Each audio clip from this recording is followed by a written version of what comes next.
To order. Yeah. Liberty, justice for all.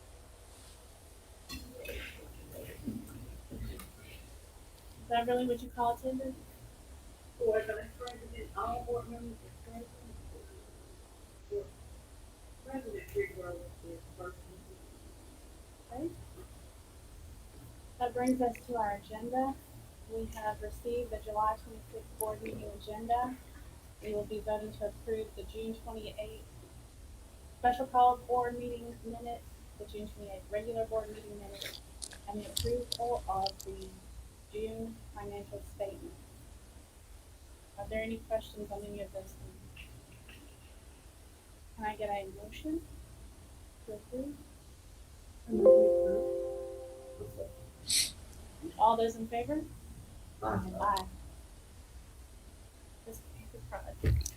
Okay, there are no things related to Panther Pride this morning. I will do 1 minute of personal liberty here. Recognize Kenneth Pascal. Congratulations, Kenneth, on your election to the State House, and we look forward to working with you and appreciate you being at our meeting tonight. So you jumped right into all the fun, right as everything starts warming up. So, all right, moving on. We have several personnel recommendations. It is a busy time of the year. There are 31 items that I am bringing to the board related to personnel. Items 1 through 8 are resignations. You've received information about these resignations. You've received recommendations. Items 9 through 22 are recommendations from bus drivers and CMP workers and teachers. We do want to take a minute to recognize Mrs. Fordham, who's here in the crowd with us tonight. Welcome to the Pellin family as a middle school assistant principal, and her family. We're welcoming them aboard. And items 23 through 31 are, we have, how many is that? About 8 current employees who are signing up for the new team contract, which is the new legislative initiative to pay math and science teachers more money if they meet certain criteria by going to get certifications, national certifications. But of course, as part of that, they relinquish their tenure. So we have, of course, all of our people will do very well at this. So we have 8 names there listed for your approval tonight for teams contracts. And I think we did finally get those finalized and sent out to you today.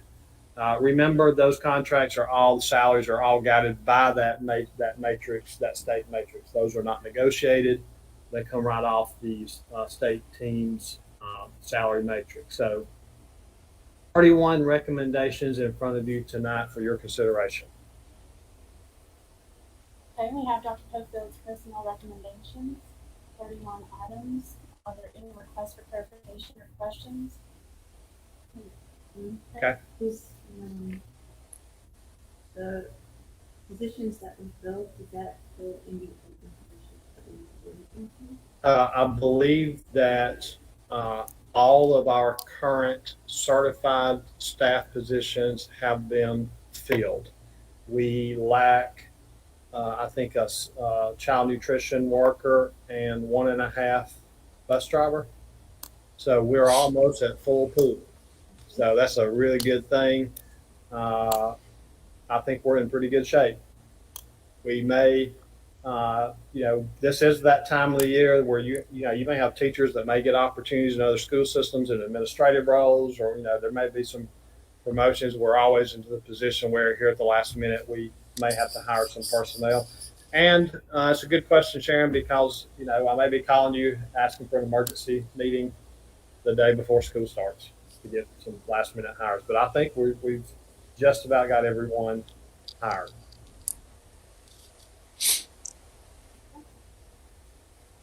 All right, I'll entertain a motion to approve in a second.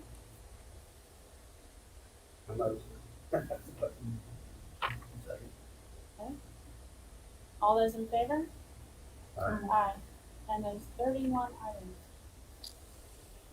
Moving on, and under new business, we have 23 items, but I think, Ms. Hester, we're going to go 1 through 22 first, and we'll take the reopening plan on its own merit. So let me review items 1 through 22 very quickly.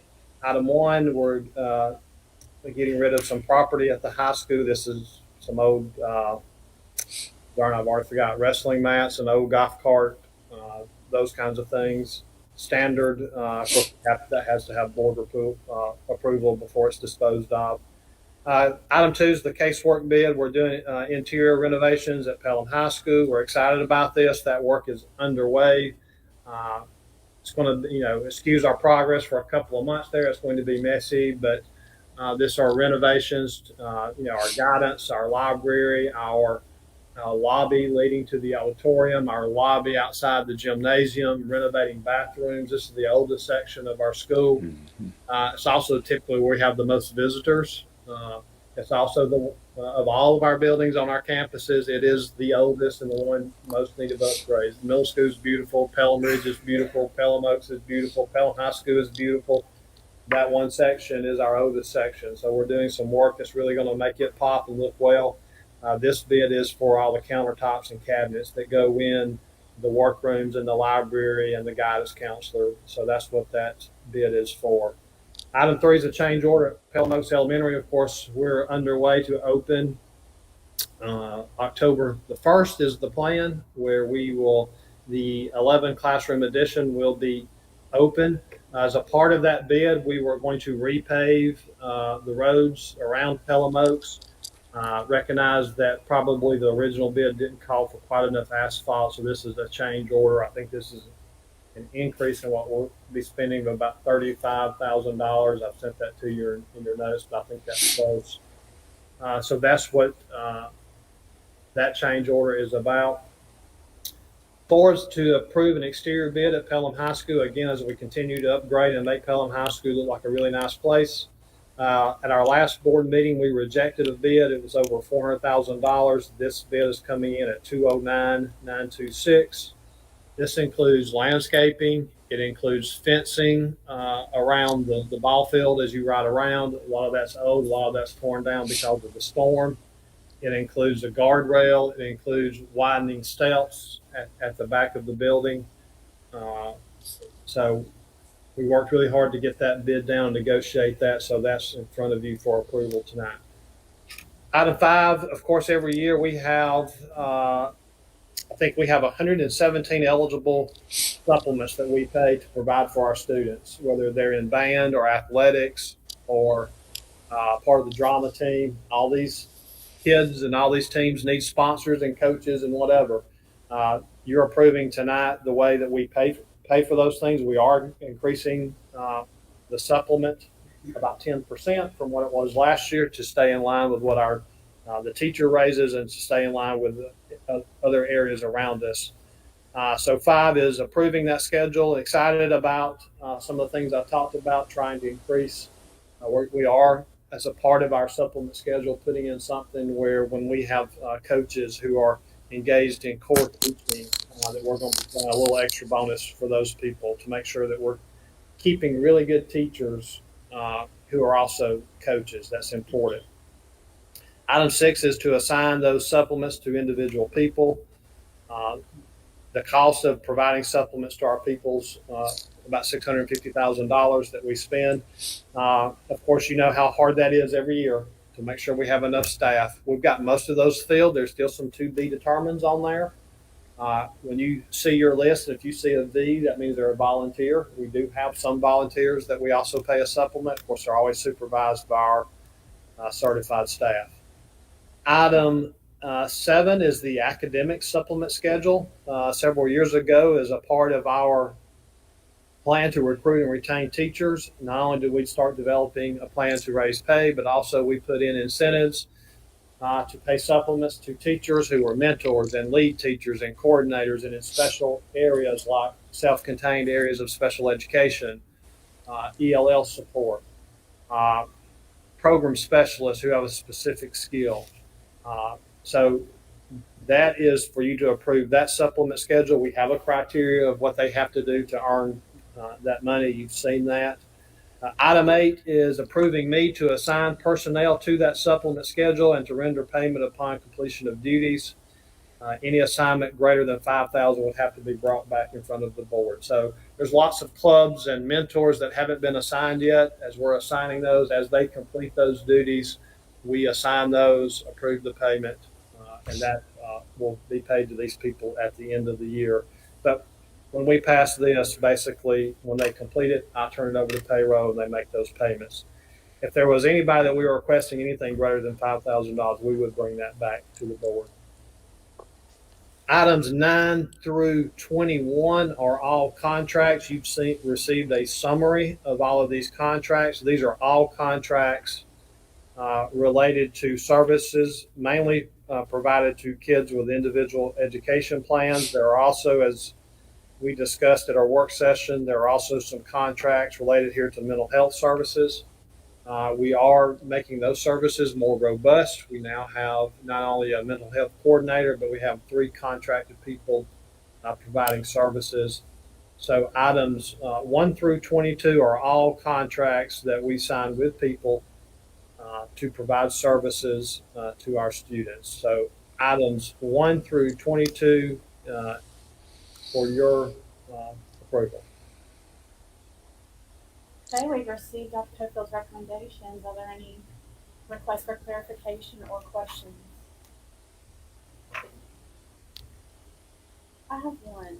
Okay. On the renovations they're doing, I don't know if it's already been bid or not, but we had talked about around the stadium, putting like those photo banners up and putting them into storage. So the next bids, that we have more bids coming. We still have a plan. And by the way, so at the next meeting, as this wraps in, I was going to talk about this at the end, but it kind of wraps. At the next meeting, as we go over budgets, we'll also present to the board our strategic plan, our focus areas for next year, our capital improvements plan as a part of our budget. So as a part of that, we still have bids coming up related to more exterior renovations, bathroom renovations down at the stadium, enclosing some dumpsters. We're looking at enclosures of the backside of those stadiums. So all those are coming in an upcoming bid. Improvements, adding a new field on the property that we've acquired, renovations to the baseball field, and a summary of all that stuff.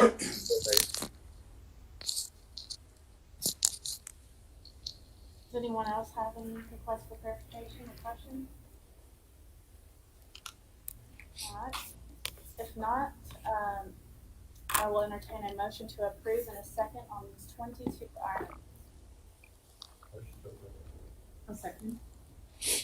All those in favor? Aye. And those pass. Moving on to item 23. First of all, I appreciate the in-depth the board has, the amount of time you've taken to read through this document and the questions you've asked of me. And so we want to make sure that we're very clear to the public tonight that, you know, the school reopening plan is a requirement that we have to get published and we have to pass and we have to get on our website. We see this, we try when we're writing this document to make sure we're providing as much flexibility as we possibly need. When this document was written, probably 2 or 3 weeks ago, and of course situations are a little different now than what they were 2 or 3 weeks ago. We hope that everyone understands, basically, from my viewpoint, I think the board kind of shares this too, we really have 2 main goals. Those goals being getting all of our students back to school. And the second goal is staying in school, doing everything we can to make sure our kids can safely stay in school. I will say the things that are different now than what they were a year ago. There's a lot of things different, but I think there's pretty much common understanding by all the stakeholders around the country, whatever expert you're listening to. I think there's pretty much a common belief that we've got to get kids back in school. I've not seen anybody anywhere say that, you know, the remote and those things, worked in as a whole for kids. We know there may have been some kids that excelled, but so that's a big relief, so that everybody's sort of on the same page this year, is that we've got to get back to school. So the second thing becomes more the challenge now. How do we stay in school? This plan went out a couple of weeks ago. We provided an opportunity for people to provide feedback. You've been getting that feedback. We appreciate everyone's feedback. We try to be very careful to use statements like "at this time" and "currently." As we wrote that plan a couple of weeks ago, because that was the situation as then. I think the most important thing that we want to kind of delve into is the flexibility that we have on page 8 of this document are the what if scenarios. And so tonight, just so that our community knows, we're not passing anything tonight that's going to set exactly what's going to happen on the first day of school. We're merely passing a plan that's required by federal requirements and all those kinds of things. We are expecting further guidance next week from the Alabama Department of Public Health. And I think as we get more guidance from the Department of Public Health, we as a board will be in a better position to make decisions about which one of these scenarios or which one of these levels we will start school. It is our hope that there is clarity in the recommendations that come down. It's our hope that there is a togetherness of all state leaders, whether that be the Alabama Department of Public Health or the legislature or the governor's office or all the above. But y'all also know there is the real possibility that may not happen, and that decisions may come right back down to us to make some of those decisions. And so we have to be prepared to do that. But I will say, I've been at, a couple of questions. We have, in all of our plans includes kids being in school. At the worst level, our plans would be some type of alternating day schedule if things got really bad and we felt like we need to minimize social distancing and all those things. Levels 2 and 3 require different levels of face mask requirements. We have 2 different ways of doing that in our plan right now because there's been 2 different recommendations from the CDC and a different one from the American Pediatrics, and we don't know what the Department of Public Health is going to say. So basically, we have lots of flexibility. We still have a lot of decisions to make. And I just want the community to know and the public know that we're not there yet. Again, we anticipate next week we're about a week out from school. So we are getting close to where we need to start communicating. And I would anticipate that after the Department of Public Health sends out their recommendations, which we've been told would come maybe around the 1st of August, we will see. We'll push those out to board members and begin to make a decision about exactly what procedures and protocols we're going to put in place. I did say to y'all earlier, and I do mean this is really, this is not my decision. Certainly the recommendation has to come from me, but this is a decision where I will, you are in your positions because you represent the norms and the values of our community. And these are the kind of decisions where I will lean on you to make, hopefully we can build some consensus. And I know that this board will handle it very professionally, and we'll have the right kind of conversations, and we'll come to a decision that we think's best for our students. So, board members, are there any questions about where we are in this process? Any concerns, any questions, any reflections? The only thing I have to say, whether it's not right to say it or not, is we'd like to already be able to make these decisions, but waiting on the Alabama Department of Public Health and the governor. I mean, people want to hear what we're going to do further out than a week before school starts. Well, we want to give you that answer further out than a week before school starts. And so we're not happy that we have to wait here for this guidance either. So I hope we'll be patient, and I know we'll act with the best interest of the children.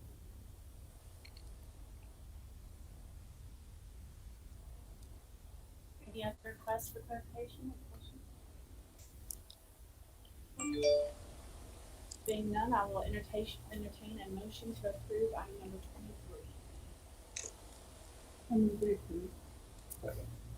All those in favor?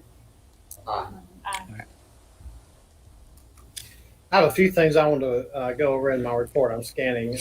I meant to mention this this morning, but I think I'm correct. Child nutrition program this year. We're going to start communicating to the public, but we want everybody to know as a part of some of the stimulus funds and things that are available, we will be offering free lunch to all of our students this year, whether they qualify for a free lunch program or not. That is. Actually, it benefits us because the feds are going to reimburse that at the full rate, which means every meal that we give away, we get a nice reimbursement to help pay. So it's really not smart to not take advantage of that. But that is something we will begin to push out and communicate. So I meant to give Patrick a few minutes this morning. I forgot.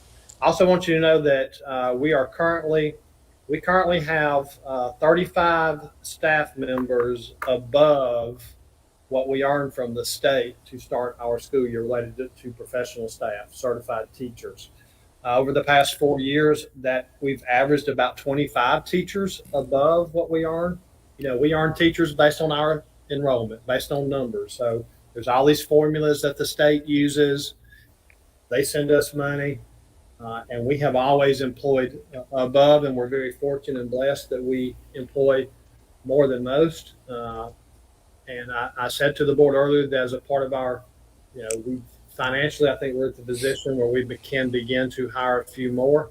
We were looking to add about 7 to 8. That's kind of ballooned to 35. We're going to take advantage of some of the stimulus money so we're a little healthier in staff, and I think we're going to be able to afford that. And as we start looking into our budgets, I hope that we're able to maintain that even in the future going forward. I have no doubt that we can maintain it this year, especially with some of the stimulus funds. But hopefully, and so there's more staff out there. There's a greater need because we're a year and a spring behind from what we normally did. So those are the two things that I wanted to mention. And as I mentioned earlier, the next meeting or the August meeting, we're getting close to budget time and capital planning and strategic planning and showing y'all some of the work that we did this summer, trying to get ready for this school year and what our different focus areas will be. So looking forward to that meeting. All right, thank you. That brings us to public recognitions. Is there anyone in the audience tonight that would like to ask a question or speak?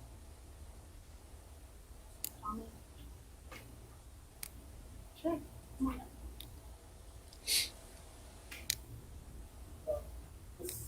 My name's Kenneth Castle, President of Pelham, and I'd like to announce that as of 2 weeks ago, make sure you know I'm going to represent every county, 73.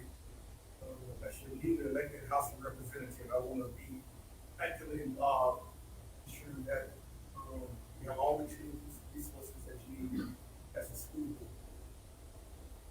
So we're working on a couple of projects to assist, and my goal is to make sure that Dr. Schofield had out in back in Middlebury. Question to ask him if he had his magic wand, what would be the 2 or 3 state delegations of concerns regarding comes to the schools so that they can get a dialogue. I can reach back out to you. Be glad to next help. month. Absolutely. For an update on that, I can make sure that the council is going to work. And I was truly believing in going to see the school. Also shifting into a different path here. 2 weeks from now, but next weekend, American Legion Cat now. We're hosting the regional baseball tournament. American Legion Baseball was established in 1924. This is the first time in the history of Alabama we have hosted the Legion Baseball regional tournament here in Alabama. So what a major historic event for us to see. The American Legion could not do this without, once again, great work that y'all do around the last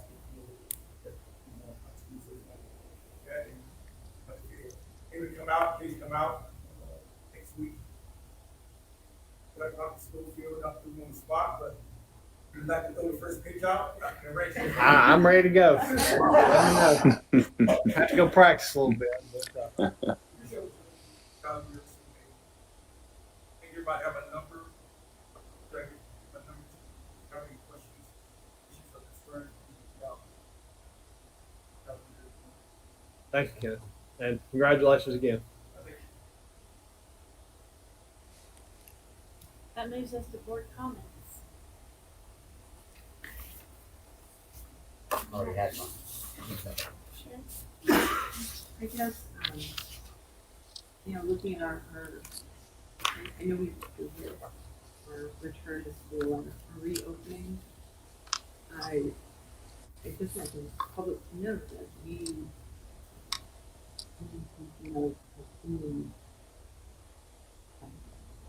keeping on the health and safety is taking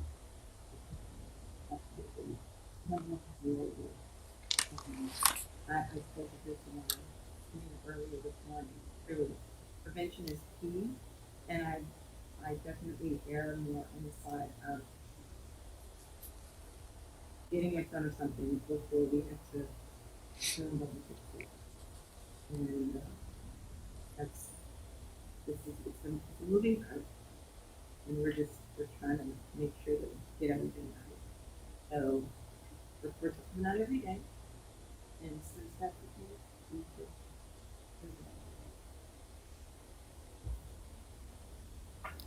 And I'll second that. And also, if you do have a comment or a question or an article to send us, you can reach us at communications@pelhamcityschools.org. That will get to each one of us.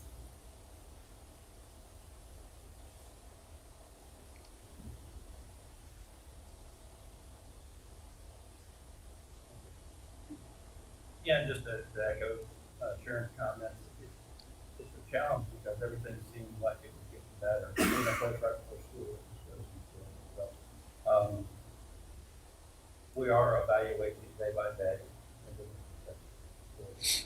So, I know we got some feedback that people were concerned about the direction we're going, but with Dr. Cofield's credit, we had to get something out there for review that we were evaluating. Best we can do.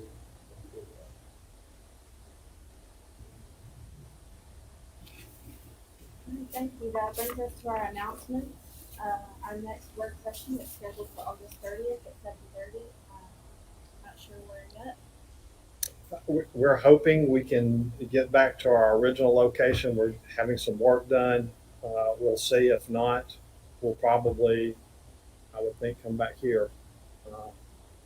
So that's to be announced. And our regularly scheduled board meeting will be that night, August 30th.